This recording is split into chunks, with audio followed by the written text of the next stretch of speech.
Oi, gente, boa tarde. Olá, amigos e amigas, boa tarde. O Espírito Santo foi o primeiro estado do país a encerrar a apuração dos votos e vai ter segundo turno aqui no estado. O Tribunal Regional Eleitoral considerou as eleições tranquilas. Vamos conversar ao vivo agora com a repórter Vanessa Calmon. Vanessa, boa tarde para você. Foi tudo tranquilo realmente, né, nas eleições aqui no estado, né? Bem-vinda. Sim, Bruna, muito boa tarde para você, para o George, para todo mundo que nos acompanha de casa. Pois é, o TRE considerou as eleições aqui no Espírito Santo, né, esse domingo de votação, um domingo bem tranquilo. Das 229 urnas que apresentaram problemas, 115 foram substituídas até às 5 da tarde, fim das votações. Em relação aos crimes eleitorais, foram 16 ocorrências, de acordo com a CESP, e 18 pessoas foram detidas em 7 municípios. Só na Serra foram 9 detidos. Entre os crimes eleitorais, foi verificado boca de urna, também propaganda irregular, uso de documento falso e também uso de celular dentro da cabine. Mas ainda assim, o TRE considerou que a votação no Espírito Santo foi de fato uma votação tranquila. Como vocês mesmos disseram, né, foi a apuração mais rápida do país. Exatamente às 8h42, 100% dos votos já tinham sido computados. Quem acompanhou o fim das votações foi o repórter Vitor Zucolotti. Vamos ver na reportagem. O Espírito Santo foi o primeiro estado a apurar 100% das urnas, perto das 9 da noite. Comemoração de um lado por conta da maioria dos votos no primeiro turno. Casa Grande! Casa Grande! Comemoração do outro lado por conta da ida ao segundo turno. O candidato à reeleição, Renato Casagrande, do PSB, comentou o resultado e que sempre esteve preparado para um eventual segundo turno. Nós sempre nos preparamos para poder disputar a eleição em 2 turnos. Hora nenhuma você viu, né, da minha parte ou da parte do Ricardo Ferraço, qualquer palavra de arrogância. Sempre nós tivemos o pé no chão, né, trabalhamos até hoje. O candidato Carlos Manato, do PL, ficou surpreso com a nova oportunidade e comemorou em Jardim Camburi. Agora uma nova eleição, é uma eleição que vai ter, é uma eleição que cada um vai ter 5 minutos de televisão, vai ser equinâme, né? Nós já marcamos amanhã para conversar com alguns membros que participaram. Esse conjunto de fatores nos faz crer que nós vamos ser o governador do estado. Agora, a partir do dia 30 de outubro, o capixaba volta às zonas eleitorais para escolher. O candidato à reeleição, Renato Casagrande, do PSB, conseguiu pouco mais de 47% dos votos válidos. Já Carlos Manato, do PL, pouco mais de 38%. Para o Senado, Magno Malta, do PL, levou a cadeira com mais de 820 mil votos válidos, deixando Rose de Freitas, do MDB, com 38,17%, pouco mais de 740 mil votos. Em Vila Velha, ele comemorou a volta. Estou muito feliz. Assim, nunca foi sorte, sempre foi Deus, a mão de Deus o tempo inteiro na minha vida. Eu sei a minha origem, sei de onde saí, sei quem me abraçou, quem me acolheu, foi o povo do estado do Espírito Santo. É um momento de euforia, de muita alegria, assim, e que eu estou vivendo, assim, pela resposta, de ver que o Espírito Santo não tem, o povo não tem memória curta. Se o legado que eu deixei, ele reacendeu. De acordo com o Tribunal Regional Eleitoral, foi uma votação com filas e espera. Jovens e idosos compareceram. Nós tivemos eleições seguras, tranquilas, pouquíssimas ocorrências, todas elas levadas a efeito pelas forças de segurança. Nós tivemos aí mesários, colaboradores, um eleitorado ordeiro. E o Espírito Santo está de parabéns. No balanço da Secretaria de Segurança Pública, crimes de boca de urna, propaganda eleitoral irregular, uso de documento falso e até de celular na cabine de votação foram registrados. 18 pessoas acabaram detidas por crimes eleitorais, sendo 9 no município da Serra. Agora, capixaba, é se preparar para o segundo turno, tanto para governador como para presidente também. Exatamente, né? Agora o novo governador, então, só será decidido em segundo turno. É uma oportunidade para ambos os candidatos conseguirem mais eleitores, né? Aqueles indecisos e talvez, quem sabe, aqueles que nem compareceram às urnas. O número de abstenções foi alto, passou dos 20%. Vamos ver na reportagem.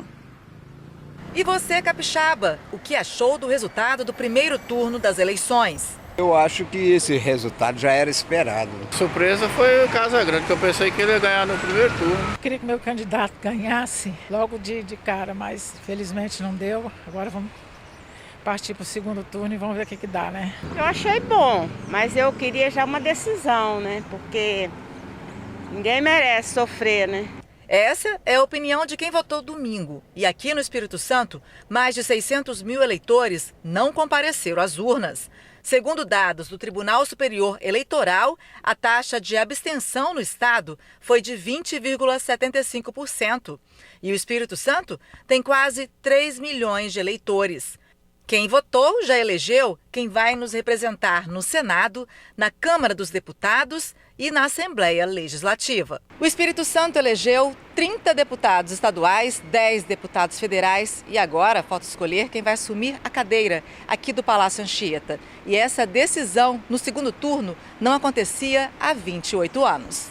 Ou seja, foram 6 eleições decididas no primeiro turno. No dia 30 de outubro, o capixaba vai decidir entre a reeleição de Renato Casagrande e Carlos Manato. Se eleito, vai governar o Espírito Santo pela primeira vez.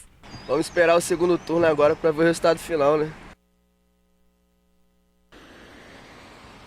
Pois é uma oportunidade para os candidatos e também uma oportunidade para nós, eleitores, né? Para a gente analisar bem as propostas de cada candidato, para escolhermos aí um voto consciente no próximo dia 30 de outubro, domingo, que acontece o segundo turno das eleições para governador do Espírito Santo. Volto com vocês aí no estúdio. Bruna, George. Certo, Vanessa, obrigada aí pelas informações, minha amiga. E daqui a pouco a gente vai conversar ao vivo com os candidatos que estão no segundo turno e disputam o governo do Espírito Santo. Renato Casagrande, do PSB, e Manato, do PL, falam da expectativa nesse segundo momento da campanha. Não deixe de ver. Vamos ver agora então, gente, quem são os 30 deputados estaduais eleitos. A Assembleia Legislativa foi renovada em 50%. Sérgio Meneghelli, do Republicanos, Capitão Assunção, do PL, João Coser, do PT, Camila Valadão, PSOL, Marcelo Santos, Podemos, Irine Lopes, do PT, Tiago Hoffmann, do PSB, Dr. Bruno Rezende, do União, Lucas Polese, PL, Vandinho Leite, PSDB, Lucas Escaramuça, do Podemos, Raquel Lessa, PP, Deninho Silva, União, Janete de Sá, do PSB, Delegado Danilo Baiense, do PL, Pablo Muribeca, do Patriota, Adilson Espíndola, do PDT, Ferraço, PP, Hudson Leal, Republicanos, Mazinho dos Anjos, PSDB, Alexandre Chambinho, do PSC, José Esmeraldo, do PDT, Dari Pagung, do PSB, Gandini, Cidadania, Calegari, do PL, Zé Preto, PL, Alcântaro, Republicanos, Alain Ferreira, do Podemos, Bispo Alves, do Republicanos e Coronel Wellington, do PTB. E vamos ver agora, então, quem são os 10 deputados federais que vão representar o estado em Brasília. Helder Salomão, do PT, Gilvan, o federal da direita, do PL, Evair de Mello, do PP, Gilson Daniel, do Podemos, da Vitória, do PP, Dr. Vitor, do Podemos, Amaro Neto, Republicanos, Jaque Rocha, do PT, Paulo Foleto, do PSB e Messias Donato, do Republicanos. Olha, daqui a pouco a gente vai voltar com o assunto eleições, porque agora vamos falar de insegurança. E o caso de Santa Leopoldina traz novas atualizações sobre a quadrilha que roubou 3 bancos na cidade. No sábado, 5 criminosos foram mortos em confronto com a polícia e outros 4 envolvidos foram presos no assalto. Mas o trabalho da polícia ainda não acabou. Vamos chamar a repórter Suzy Faria, que tem mais detalhes pra gente. Ô Suzy, 2 suspeitos foram presos hoje cedo, mas ainda tem gente foragida. Você tem essa informação pra gente? Boa tarde. Boa tarde, George. Boa tarde, Bruna e também amigos do TN. Sim, George. O delegado Gabriel Monteiro, que está à frente das investigações, saiu daqui por volta das 10h30 da manhã de hoje, de helicóptero, para ir até Santa Leopoldina, onde estariam os outros 2 fugitivos que desde sábado estavam sendo procurados naquela região de mata. Os moradores, mais uma vez, tiveram uma participação extremamente importante.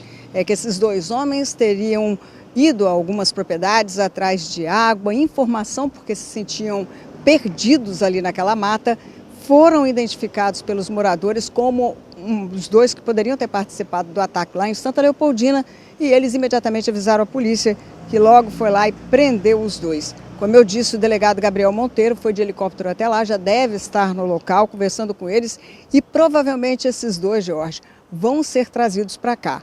As informações que nós temos é que até agora a identificação não foi confirmada 100%. Esse pessoal que agiu em Santa Leopoldina, parte é do Nordeste lá da Bahia, parte de São Paulo. A polícia baiana está dando bastante ajuda para os policiais aqui do estado, mas essas informações que vieram de lá para cá, como a identificação, está tendo um processo aí um pouco mais lento, porque parece que aqui eles estavam usando um nome falso.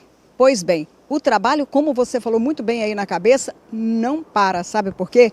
Os policiais investigadores, que são também vistoriadores, estão nesses 2 veículos que foram apreendidos na casa daquela família, em Universal Viana, fazendo aí a vistoria para saber se esses veículos foram adulterados.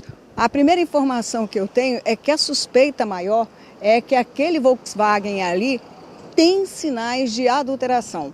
Mas o perito está ali concentrado, avaliando detalhe por detalhe do carro, checando esses detalhes para confirmar a adulteração.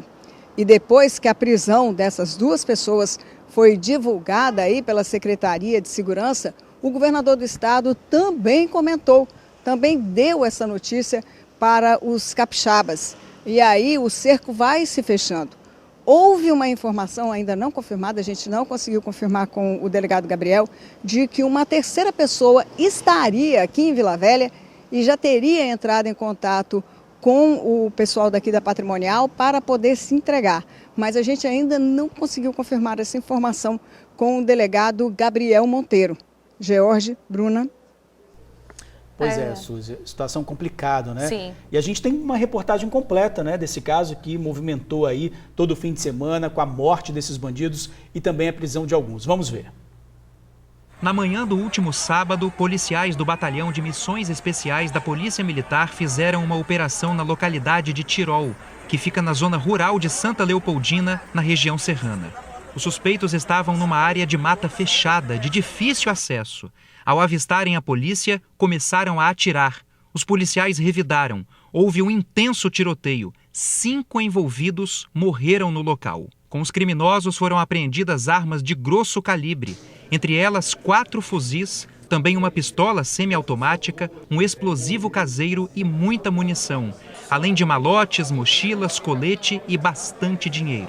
Segundo os levantamentos da polícia, a quadrilha tem ramificações na Bahia e em São Paulo. Eles conheceram um indivíduo aqui do estado, no município de São Paulo, e já estavam planejando essa ação no nosso município de Santa Leopoldina há mais de um ano.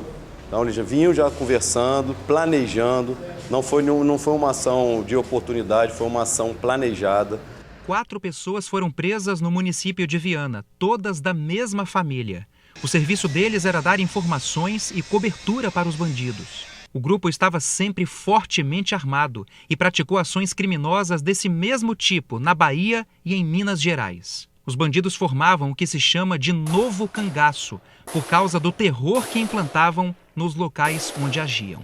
Por que o novo cangaço? Porque eles fazem um terror na cidade, ele destrói a cidade, como fazia Lampião.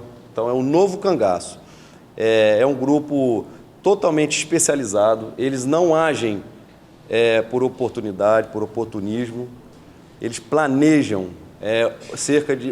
nosso caso aqui foi cerca de ano, e nós temos informação que um dos indivíduos hoje que vieram a óbito seria um dos maiores ladrões de banco do Brasil.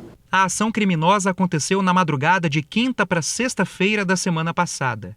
Os bandidos armados e encapuzados renderam um motorista de caminhão e usaram ele para bloquear a pista que dá acesso à cidade. Depois disso, renderam militares da polícia e do Corpo de Bombeiros. 3 agências bancárias foram invadidas. Os bandidos explodiram os 3 estabelecimentos para levar dinheiro. Enquanto isso, um carro foi incendiado em Viana, numa tentativa de despistar os investigadores. A polícia afirma que a intenção da quadrilha era cometer o crime e depois se esconder na mata. E eles estavam preparados para isso. De acordo com as investigações, a quadrilha vinha planejando esse crime por 1 ano. E além desse armamento de grosso calibre, eles tinham uma coisa que chamou a atenção da polícia. Isso aqui, ó. Chips, bolachas, biscoitos, alimentos enlatados, tudo isso servia de mantimento para que eles pudessem permanecer dentro da mata, caso fosse necessário, até mesmo por 10 dias. Havia também mais uma ação semelhante que estaria sendo planejada. Ela seria executada no município de Cariacica. O Banco Federal, e para isso eles iriam utilizar aproximadamente 30 homens. Então, olha a dimensão que isso iria trazer para o Estado, a sensação de insegurança que isso iria trazer. Com essa resposta, fica o recado para que não venham para o Estado do Espírito Santo, porque a polícia não vai permitir esse tipo de ação. Entre a polícia, uma sensação de dever cumprido.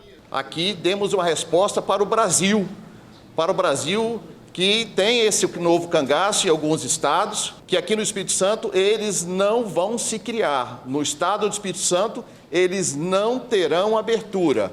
Ou voltarão presos ou voltarão em caixões para os seus estados. Entre a população, o alívio depois do terror implantado pelo novo cangaço. Alívio, né? Porque o crime não fica sem, punição. Nós vamos agora, através da inteligência, buscar informações e vamos monitorar todo esse tipo de ação. Obviamente que eles pensaram que aqui seria fácil, mas encontraram uma polícia muito bem estruturada, uma polícia muito bem equipada. Pois é, vocês viram aí que se tivesse dado certo, um outro crime seria cometido, dessa vez em Cariacica, com uma quantidade muito maior de bandidos. E que bom que a polícia, conseguiu interferir em tempo para mostrar que aqui, como diria o Ratinho, George e Bruna, tem café no bule. Parabéns aí para esses policiais que, de acordo com uma pessoa que eu conversei, participou do apoio, da elaboração e também da ação. Tudo foi muito bem arquitetado, estrategicamente pensado. Chamaram as pessoas corretas para estarem ali naquela ação. Pessoas corretas que eu falo, na verdade, são polícias especializadas, como o COTAMA, que é uma unidade especializada da Polícia Militar que faz esse avanço na selva. Chamaram também o pessoal da Sejus, que conhece bem aquela área, que sabe entrar na mata, o pessoal da DHPP, a Polícia Rodoviária Federal, que cercou as rodovias. Então, foi um pool aí de polícias que em menos de 24 horas conseguiu identificar e conseguiu aniquilar aí essa tentativa de continuar praticando esse tipo de crime aqui no estado. Eu volto para vocês aí aqui no estúdio, George e Bruno, e mais uma vez, parabéns aos policiais que participaram dessa ação. Obrigada, Suzy, pelas informações. A gente fica assustado quando vê a quantidade de armas realmente que esse bando estava usando. Olha, gente, um comerciante foi assassinado em Vila Velha. A vítima foi morta com um tiro na cabeça. Carlos Antônio de Meira tinha 56 anos, era dono desse bar em Vila Guaranhuns, Vila Velha, local onde também morava com a esposa. E foi no quarto do casal que ele foi assassinado a tiros. Carlinhos, como era conhecido, estava sozinho em casa. Segundo a família, Carlinhos e a mulher viviam uma relação conturbada, marcada por várias brigas. Na última sexta-feira, depois de um desentendimento banal, os dois discutiram. A mulher ligou para os filhos que vieram até a casa e a apanharam. Na manhã desse domingo, ela retornou para poder pegar o título de eleitor, porque queria voltar. Assim que ela entrou no quarto, ela viu que o marido estava deitado com um tiro na cabeça. Sem saber o que havia acontecido, a família chegou a acionar o socorro, mas não tinha mais o que fazer. No bar e na casa não havia sinais de arrombamento.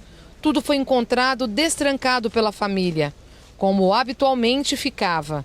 Mas a arma do comerciante foi levada. Segundo a família, Carlos Antônio já teria tido envolvimento no tráfico de drogas. Por esse motivo, chegou a ficar preso, mas tentava levar outra vida, ao lado da mulher com quem convivia há 18 anos. A vítima havia completado 55 anos na última sexta-feira. A festa de aniversário aconteceria no bar nesse domingo, mas os planos tiveram que ser mudados. A Delegacia de Homicídios de Vila Velha vai investigar a autoria e motivação do crime. A Polícia Civil diz que o caso seguirá sob investigação da Divisão Especializada de Homicídios e Proteção à Pessoa de Vila Velha e até o momento nenhum suspeito foi detido. Denúncias podem ser feitas pelo 181. Agora a gente fala de um ataque de criminosos na Ilha do Príncipe que deixou 3 pessoas feridas. Os bandidos usaram até uma granada na ação. Esse atentado seria uma vingança à morte de um criminoso de uma facção rival no mês passado. O ataque aconteceu em uma das principais ruas da Ilha do Príncipe, em Vitória, e tem autoria confessa. Segundo este bilhete deixado pelos criminosos, foi cometido pela Tropa do Cabral e por integrantes do PCV e Trem-Bala do bairro da Penha. O ataque começou nesse cruzamento, onde muitos moradores estavam, alguns até bebendo. Era por volta de 11 horas da noite. 3 moradores foram atingidos.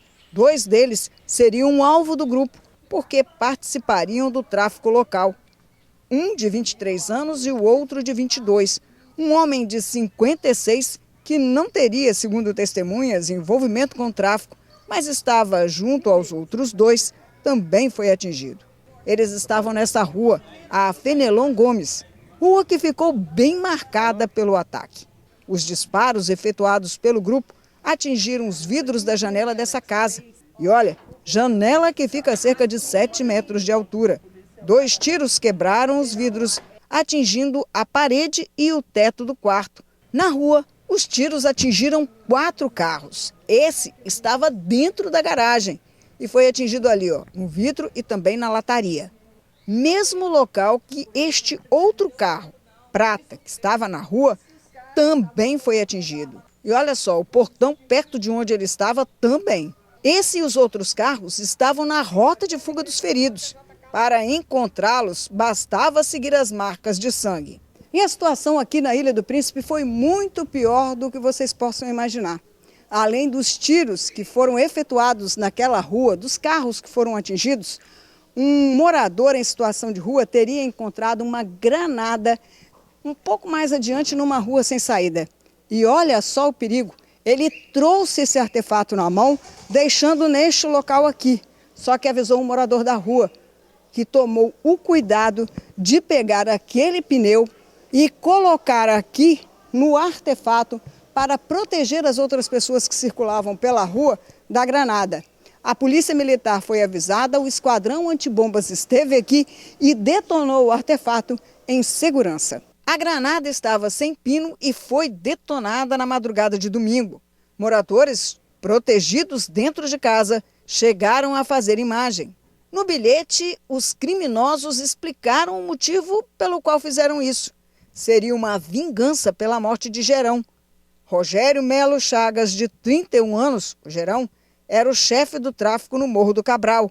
Ele morreu em um confronto com a polícia no mesmo bairro, no último dia 10 de setembro. Segundo o relato de testemunhas, os traficantes da Ilha do Príncipe, na época, comemoraram a morte do rival soltando fogos. A vingança da tropa do Cabral, por essa comemoração, veio com esse ataque.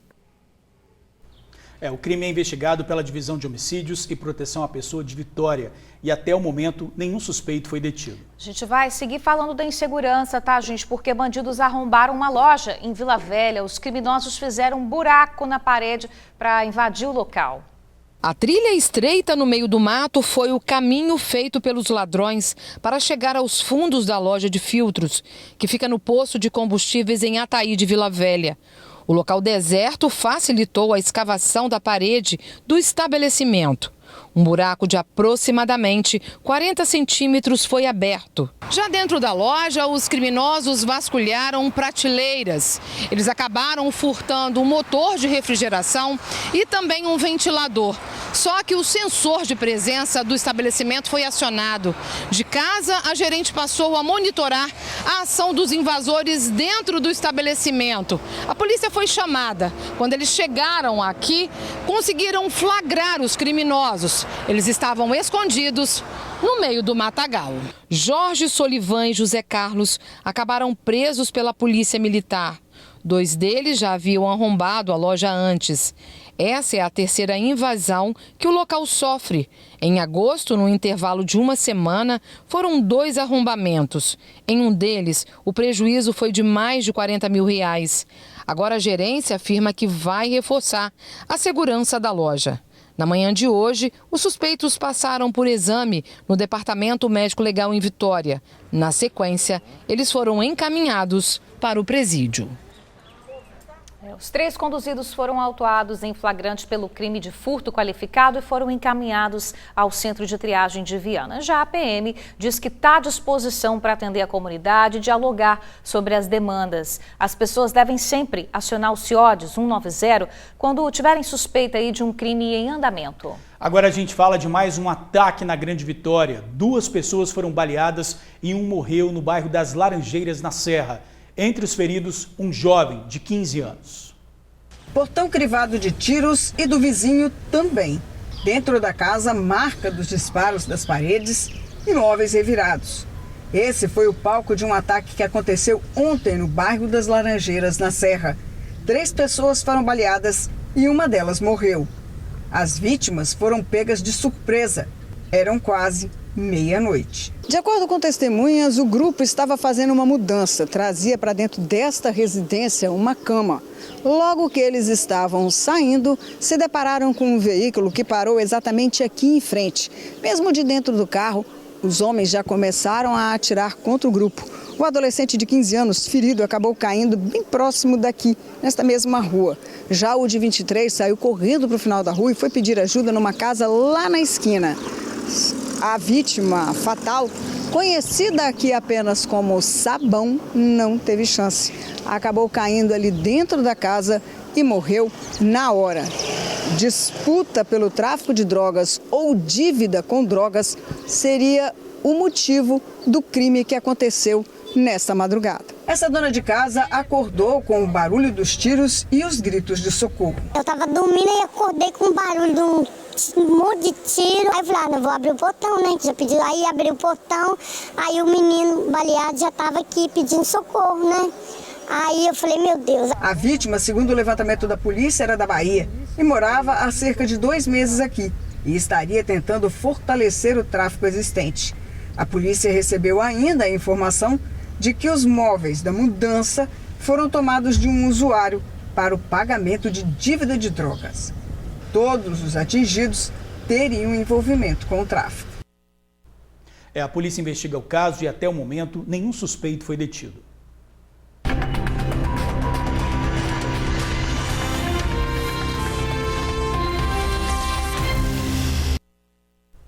Aqui no estado, mais de 24 mil eleitores declararam ter algum tipo de deficiência ou mobilidade reduzida e receberam um atendimento prioritário na hora da votação. A Adriele chegou sozinha para votar. A paratleta tem baixa visão, mas anda muito bem sozinha em Vitória. Essa autonomia de ir e vir pela cidade, a Adriele também possui para ir às urnas. Neste ano, as urnas foram melhor adaptadas. Além das teclas em braille, o eleitor tinha disponível áudios com informações sobre os candidatos. Já para surdos, foram colocadas legendas em libras. E a Adriele não perdeu tempo para votar. Ela recebeu um fone da presidente da mesa e rapidamente concluiu seus votos. Ficou bem mais detalhado, né? Eu utilizei hoje, né? A primeira vez, gostei muito, saí bem satisfeita, né? No início, quando a gente utiliza, aparecem umas opções sobre a questão de ajustar o volume, a velocidade da fala. Aqui no Espírito Santo, pouco mais de 24 mil eleitores declararam ter algum tipo de deficiência ou mobilidade reduzida. As adaptações feitas pela Justiça Eleitoral ajudam esses eleitores a exercerem o direito ao voto. A Justiça Eleitoral determina que em toda sessão, mesários e demais colaboradores estejam disponíveis para todo cidadão participar do processo democrático. Nós, pessoas com deficiência, também temos o direito, né, a exercer o nosso direito como cidadão e com acessibilidade, né?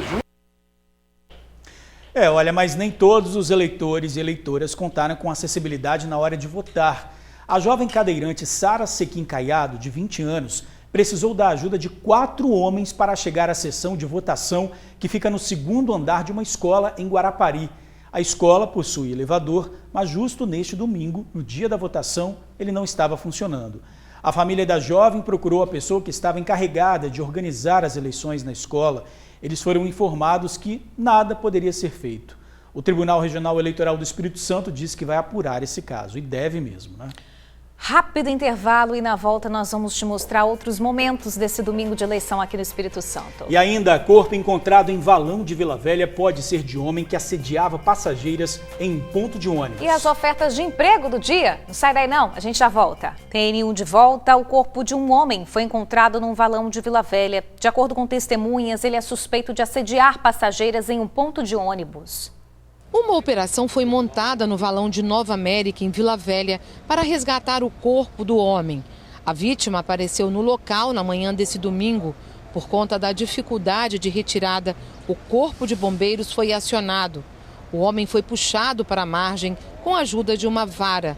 Dezenas de moradores acompanharam o resgate. Segundo moradores, a vítima era conhecida aqui como Carlinhos. Ele era andarilho, vivia perambulando aqui pela região. Na última sexta-feira, ele teria sido visto se masturbando em um ponto de ônibus, aqui mesmo, pertinho. Ainda, de acordo com moradores, ele tinha o costume de pedir comida nas casas. As meninas no ponto de ônibus, né, me ligaram, o dono da borracharia me ligou que ele estava fazendo cenas obscenas para o pessoal do ponto. Peritos da Polícia Civil estiveram no local, mas devido ao estado do corpo não foi possível saber a causa da morte. A suspeita é que a vítima já estava morta há pelo menos um dia. O corpo do homem seguiu para o Departamento Médico Legal, onde passará por autópsia. A Polícia Civil informou que a ocorrência foi registrada inicialmente como encontro de cadáver e está em andamento no plantão de Departamento Especializado de Homicídios e Proteção à Pessoa. As equipes estão no local realizando investigação.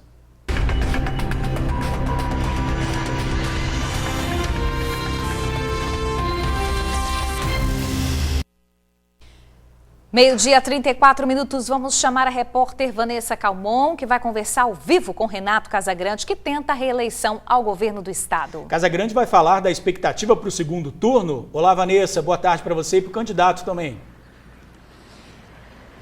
Exatamente, Jorge. Mais uma vez, boa tarde para vocês aí no estúdio, boa tarde para quem continua nos acompanhando de casa aqui ao meu lado. Então, estou com o governador do Espírito Santo, Renato Casagrande, candidato à reeleição. Governador, como que o senhor recebeu, muito boa tarde, né, primeiramente ao senhor, como é que o senhor recebeu a questão do resultado nesse primeiro turno das eleições, já que as pesquisas apontavam, né, uma possível vitória do senhor já nesse primeiro turno? Recebi com gratidão no coração, porque eu tive quase 50% dos votos válidos nesse estado, então é muito bom que eu agradeça ao capixaba, né, por ter me dado essa votação.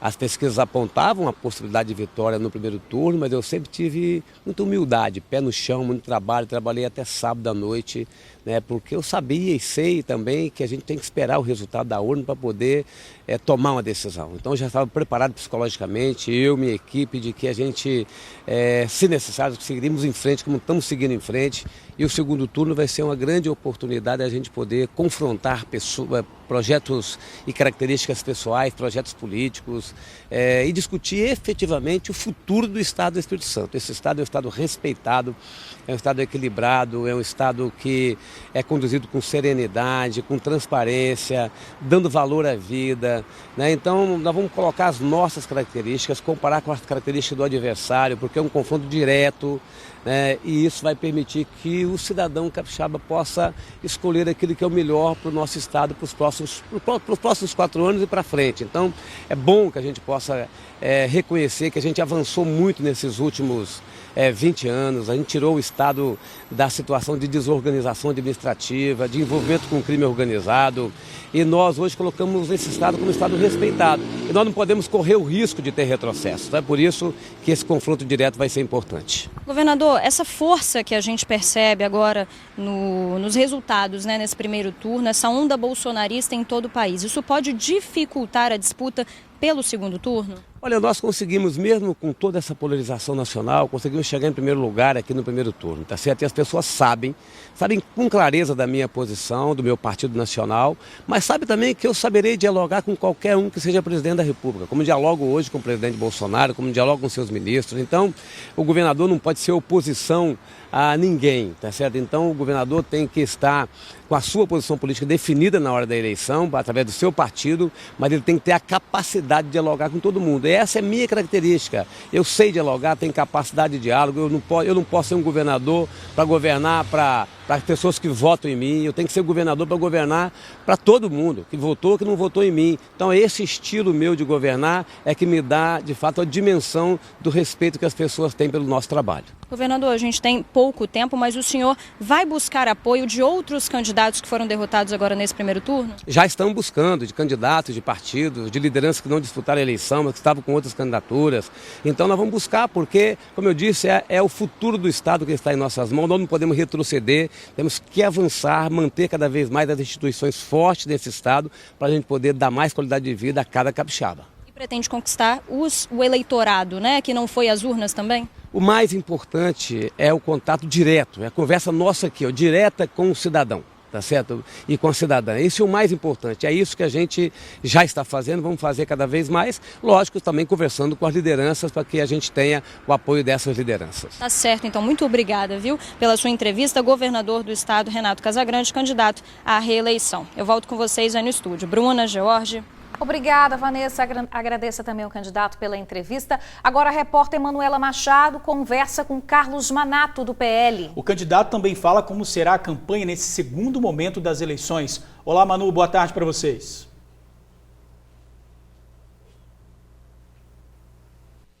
Olá, boa tarde a todos. Estamos aqui, ao lado do Carlos Manato, candidato aí no segundo turno, à eleição ao governo do Espírito Santo. Candidato, boa tarde. O senhor chegou ao segundo turno, E o primeiro turno mostrava aí uma campanha forte também, com o seu oponente com grande força de vencer já no primeiro turno. O senhor acredita que tenha sido impulsionado pela onda bolsonarista, que ganhou força aí em todo o país? É só, lógico que a onda Bolsonaro, ela ajuda a gente, Mas você observa que só ela não ganha eleição. Como é que ficou o João Roma lá na Bahia? Certo? 9%. Como é que ficou o Major Vitor Hugo, líder do governo, lá, 14%. Outros que perderam também, tá certo? Então, o que juntou foi a onda bolsonarista, mas nosso programa de governo. Nós fizemos um programa de governo, o melhor programa de governo que tem.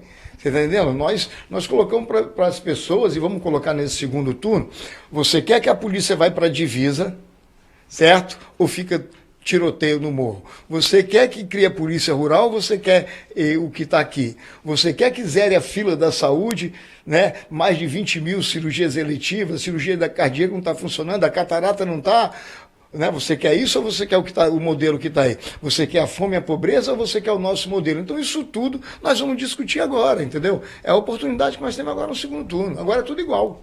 E, candidato, o Renato Casagrande, né, ele ganhou aí na maioria dos municípios capixabas, incluindo Alegre, que é a sua cidade natal. O que o senhor pretende fazer agora no segundo turno para reverter essa situação? Olha, a máquina é poderosa, né? Lá em Alegre mesmo, ele pegou a estrada que liga a Nutiba, começou a fazer a estrada que liga a Nutiba para Muniz Freire. Então ele ganhou a Nutiba. Concluiu a estrada até Calçado Café, ganhou lá. Então, né, botou lá dentro de Alegre cirurgia de catarata. Entendeu? Então, nos municípios todos, o que está acontecendo é que vocês não sabem os bastidores. Todos os prefeitos estão pressionados, todos sem exceção, pressionado. Se falar em Manato, não tem convênio, não assina convênio, obrigou todos os prefeitos a botarem plástico no carro, todos os secretários a botar plástico no carro. Foi Davi contra Golias. Agora isso aí vai diminuir. Eles tinham quase 500 candidatos a deputado estadual e federal na rua. A gente não tinha nem quase nada, né? Eu não andei de helicóptero, não andei nada disso, eu não tinha nem material. Agora Golias lá e Davi aqui. Então vai ser isso. E, candidato, os outros candidatos derrotados, né, já sinalizaram e apoiam o senhor? Com certeza. Eu até gostaria de agradecer aqui o Guerino Zanon. Guerino Zanon é um cara fora de série, educado, um homem de palavra, uma pessoa competente, entendeu? Logo depois eu falei com ele, já fez uma nota oficial dizendo que está me apoiando, já se prontificou a partir de hoje, o dia que eu quiser, para andar comigo o estado todo. Hoje cedo eu tive com o Aridelmo também, através de proposta, tem aqui, né, na mão o que nós assinamos. Nós assinamos um compromisso de proposta, um compromisso que a erradicação da pobreza, as escolas de tempo integral, né, com pedagógico digital, e o aumento da competitividade do Estado, que caiu 5%. Isso é democracia, isso é negociação, não negociata, eu não participo. Ok, muito obrigada, Carlos Manato, candidato aí ao governo no segundo turno. Eu volto com vocês no estúdio. E os dois candidatos, então, com o mesmo tempo para falar ao vivo aqui com a gente. Obrigada, Manuela. Agradeço também ao candidato. E a gente lembra que os dois candidatos também, que estão aí nessa disputa do segundo turno, serão convidados para mais uma entrevista ao vivo aqui no Tribuna Notícias, primeira edição. Assim, o eleitor capixaba vai ter mais uma oportunidade, vai ter mais tempo para decidir quem vai ser o governador do estado. Olha, agora a gente vai fazer um giro por Vitória e Vila Velha para ver como é que foi o domingo de eleição. Olha, e a gente acompanhou também a votação dos dois candidatos ao governo que estavam mais bem colocados aí na pesquisa e que chegam ao segundo turno, além dos candidatos ao Senado. Os candidatos ao governo do Espírito Santo com maior percentual na intenção de votos foram às urnas logo pela manhã. Carlos Manato, do PL, votou numa escola do bairro Mata da Praia. Ele foi deputado federal por 4 mandatos consecutivos. Fiquei muito feliz que eu vi um clima muito cordial, as pessoas sabem aquilo que está nas ruas, apareceu, não tem, todo mundo tranquilo, votando, né, numa tranquilidade, isso é muito legal para a gente, né? O meu plano de governo foi o melhor plano de governo, discuti mais de 2 anos com a sociedade civil organizada, eu acredito que eles entenderam, eu respeito tudo, é normal isso faz parte da minha índole. Por volta das 11 horas foi a vez do candidato à reeleição Renato Casagrande, do PSB. Casagrande foi eleito governador do Espírito Santo em 2010 e em 2018 foi eleito novamente. Fizemos uma campanha para cima em termos de propostas e cuidamos da nossa campanha de falar aquilo que a gente fez, que está fazendo, que a gente quer fazer, sem nenhuma agressão a nenhum outro candidato. A candidata ao Senado, Rose de Freitas, também votou na parte da manhã. Rose já foi deputada estadual por 1 mandato, 6 vezes foi eleita deputada federal e foi eleita senadora em 2015. O povo tomou posse da sua razão, sabe que é importante para o Estado do Espírito Santo lutar em Brasília para que os nossos programas, nossas emendas, nossas posições sejam a favor do Estado.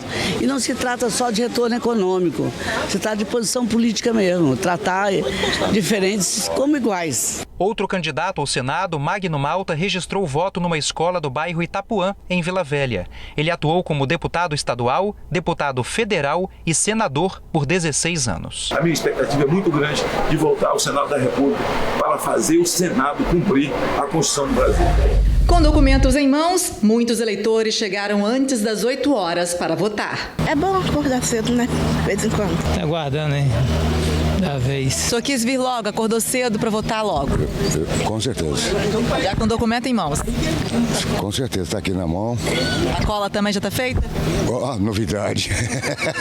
Quando o portão da Escola Estadual A Flordísio Carvalho da Silva, que fica no bairro Itararé, em Vitória, foi aberto, muitos eleitores seguiram para as suas sessões. A maioria estava com celular, mas o aparelho tinha que ficar em uma mesa ao lado da urna, porque é proibido fotografar ou filmar o momento da votação.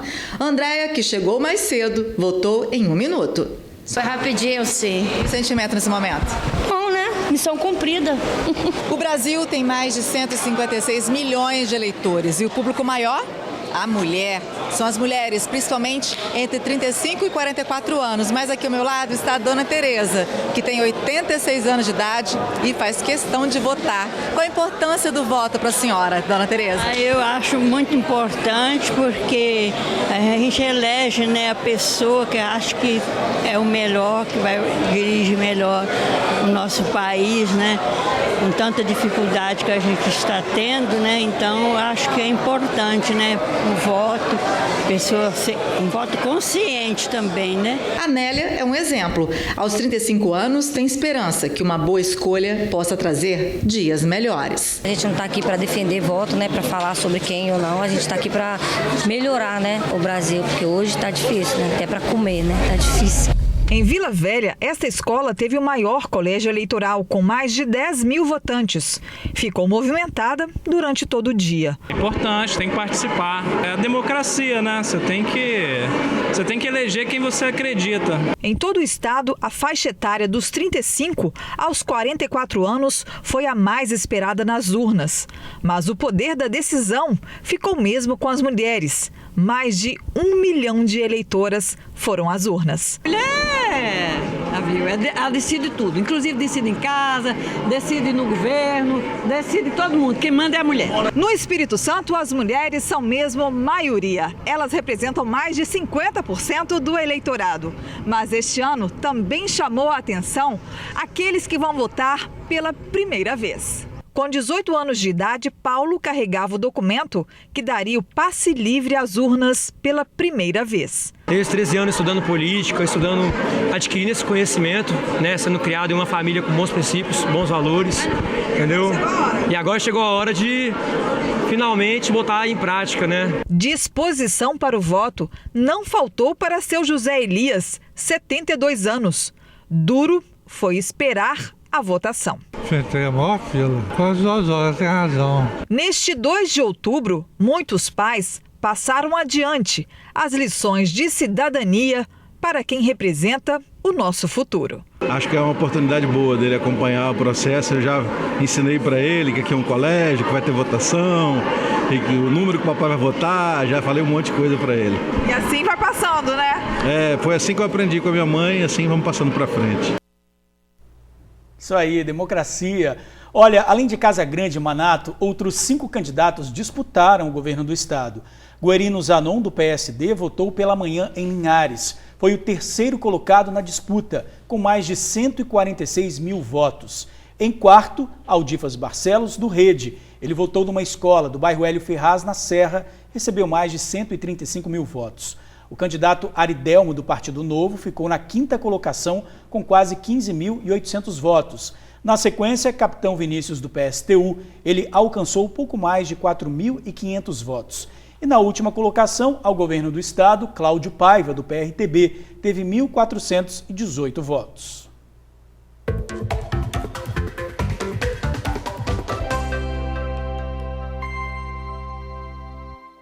A semana começa com oportunidades de emprego em Cine de Vila Velha, tem 260 vagas. Bombeiro hidráulico, ajudante de obras, garçom, manicure, recepcionista de hotel, soldador e muito mais. Você pode ver os detalhes em vilavelha.es.gov.br/trabalho Vila Velha.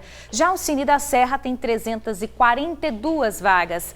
Lavador de veículos, repositor, mecânico, auxiliar administrativo, ajudante de carga e descarga e outras oportunidades por lá também. Você pode dar uma olhada nos detalhes no site maisemprego.serra.es.gov.br. E a seguir, gente, teve uma goleada do Flamengo nesse fim de semana, hein? Olha aí, a gente vai conferir os gols da rodada, então. Sai daí não, a gente volta rapidinho. Estamos de volta agora 12h54. Vamos aos gols da rodada, porque teve goleada do Flamengo. Você deve estar muito feliz, hein, Bruna? Muito feliz. Que goleada, né, gente? Teve vitória do Corinthians também e do Atlético Mineiro sobre o Fluminense. Veja aí. Atlético Mineiro e Fluminense. Aos 40, Hulk partiu em velocidade e finalizou com categoria no canto esquerdo de Fábio. Aos 19 da segunda etapa, de novo ele, Hulk de pênalti com categoria no canto esquerdo. Final Atlético Mineiro 2, Fluminense 0. Corinthians e Cuiabá. Aos 33, Roger Guedes dominou uma inversão e virou novamente o jogo para Renato Augusto. O camisa 8 chapou na cabeça de Yuri Alberto, que não perdoou. Ainda no fim da primeira etapa, Roger Guedes partiu para o lance individual e, carregando da esquerda para dentro, driblou 2 adversários. De frente para Osório, deixou o colombiano no chão, invadiu a área e bateu cruzado na saída de João Carlos. Final, Corinthians 2, Cuiabá 0. Flamengo e Bragantino. Aos 12, Vidal aciona Arrascaeta na entrada da área. O uruguaio enxerga a boa movimentação de Gabriel, dá passe preciso e o atacante bate na saída de Cleiton e abre o placar.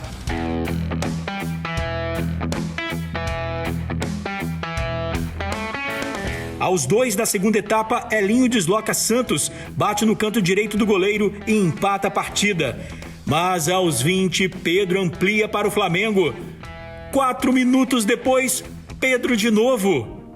Flamengo 3-1. E para finalizar a goleada, Pedro fecha o placar com um chutaço. Final, Flamengo 4, Bragantino 1.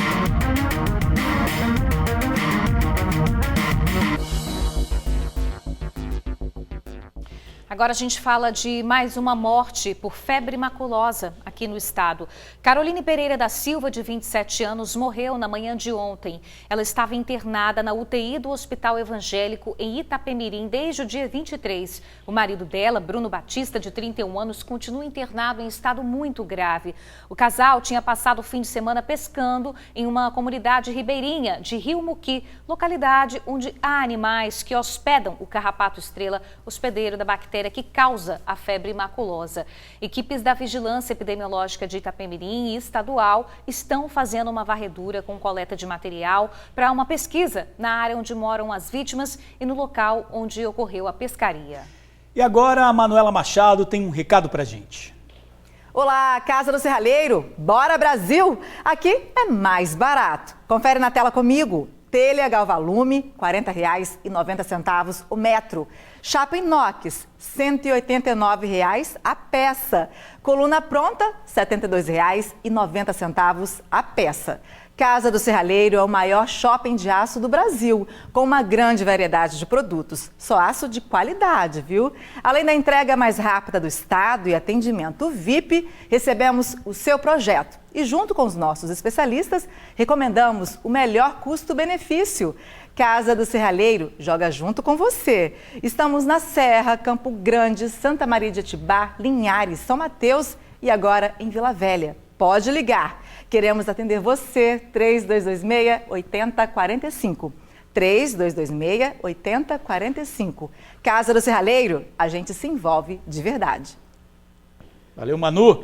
Como é que fica o tempo, hein, gente? Segunda-feira com aumento de nuvens e chuva à noite nas regiões Sul, Serrana e também na Grande Vitória. Nas outras regiões do estado, sol entre muitas nuvens e não há previsão de chuva. As temperaturas sobem um pouco em todo o estado. O Instituto Nacional de Meteorologia emitiu alerta amarelo de perigo potencial para chuva intensa. Esse aviso é válido até às 11 horas de amanhã, então muita atenção que pode vir chuva por aí até amanhã, né? Total.